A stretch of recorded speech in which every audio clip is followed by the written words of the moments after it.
প্রভু যিশুর নামে আপনাদের সবাইকে অভিনন্দন জানাই। সদাপ্রভু যুবক যুবতীদের তিনি খুবই ভালোবাসেন। আর আমরা জানি যিশু আর তিনি ক্রুশ বয়ে নিয়ে তিনি গিয়েছিলেন এবং আর তিনি তার জীবনটাকে তিনি দিয়েছিলেন।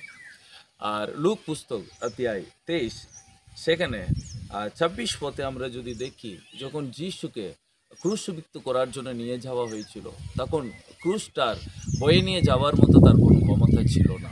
কারণ তাকে খুব নির্যাতন করা হয়েছিল, তাকে খুব কষ্ট দেওয়া হয়েছিল। তাই তিনি ক্রুশটা নিয়ে যাওয়ার মতো ওনার কাছে কোনো গায়ে ক্ষমতা ছিল না। এখানে 26 পথে লেখা আছে, আর সিরানে আর দেশের নিবাসী একজন সিমনকে নিয়ে এসে সৈনিকেরা তার কাঁধে ক্রুশটাকে চাপিয়ে দিয়েছিল। সো যিশু সামনে যাচ্ছেন, এ সিমন আর পিছনে যিশুর ক্রুশটাকে বয়ে নিয়ে যিশুর পিছনে যাচ্ছে। যিশু পৃথিবীতে থাকার সময় আমরা জানি যিশুর কার কাছে হেল্প নেয়নি।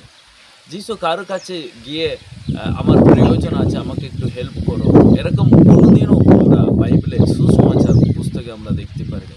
কিন্তু প্রথম জায়গায় যিশুকে একজন সাহায্য করার জিনিস আমরা দেখতে পাচ্ছি। তাও তিনি মানে শারীরিকভাবে খুবই মানে দুর্বল হয়ে গেছেন। সেখানে ক্রুশটাকে বয়ে নেওয়ার মতো তার ক্ষমতা নেই। সিমন বলে একজনকে আর হেল্প নেওয়া হয়েছিল। আমরা জানি না তারপরে আসলে সিমন কীভাবে যিশুকে অনুসরণ করেছিল। কিন্তু একটা জিনিস আমরা দেখতে পারি, আর ক্রুশটাকে বয়ে নিয়ে যাওয়ার একটা আশীর্বাদের জিনিস, একটা এটা যিশু আমাদের জন্য তিনি খুবই লজ্জিত হলেন, অপমানিত হলেন, খুবই মানে আমাদের অভিশাপ, আমাদের যন্ত্রণা সবই তিনি ক্রুশে বয়ে নিয়েছিলেন।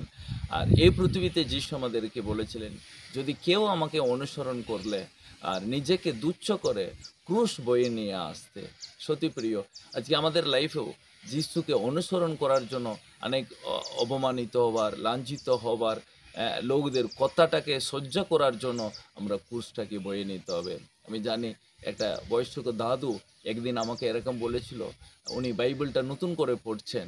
তিনি বলেছিলেন যে, পাস্টার, আমি যখন বাইবেলটা পড়ছি, যিশুকে যখন তিনি জন্ম হয়েছিলেন তাকে কেউ জায়গা দেয়নি, একটা গোয়াল করে তার বাবা মা নিয়ে গিয়েছিল।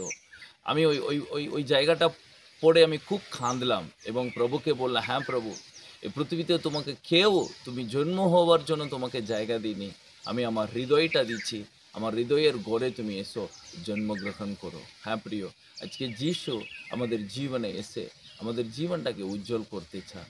আমাদের হৃদয়টাকে আমরা খুলে দেব, তার ক্রুশটাকে বয়ে নিয়ে যাব, সেটা আমাদেরকে সঠিকের পথে, সত্য রাস্তায় নিয়ে যাবে, সেটা আশীর্বাদের রাস্তা হবে। প্রিয়, আজকে এই বাক্য আপনার জীবনে আশীর্বাদ নিয়ে আসুন। God bless you.